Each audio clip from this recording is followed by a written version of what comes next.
Teatri Petro Marko së shpejti edhe me 2 premierat e reja, ndërsa edhe aktivitetet të tjera të shumta janë parashikuar gjatë sezonit turistik, ashtu si dhe vitet e shkuara. Drejtori i teatrit Sokol Toto konfirmon se një nga premierat është me tematik mbi luftën e Vlorës, që përkon edhe me 105 vjetorin e kësaj ngjarje. Një tjetër premierë e vjeshtës pritet të sjellë në Vlorë emra të mëdhenj të regjizurës dhe aktrimit, po sipas Totos, pa haruar sezonin ku nuk do të mungojë në çdo shesh show veror. Pa diskutim që janë 2 premiera tjera për të vendosur, të reja.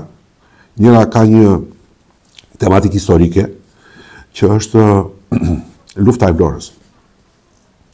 Ajo përkon me 105 vjetorin e luftës së Vlorës të 1920-s, dhe dramaturgu Bashkim Kozeli ka sjellë një dramë, të cilën do ta vërë në skenë regjizori tashmë shumë i njohur Armando Bora, Vlonjak edhe ky, që do ta përshëndes personalisht sepse kam një mik shumë të mirë dhe është një artist me vërtet për tu admiruar.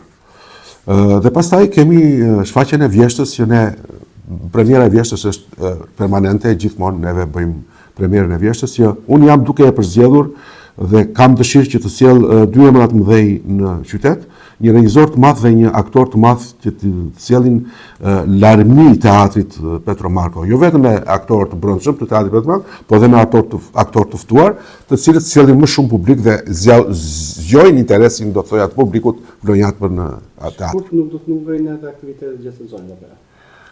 Aktivitetet e tjera absolutisht nuk mungojnë. Teatri Petro Marko, me sa shohun, ka marrë përsipër një barë të madhe.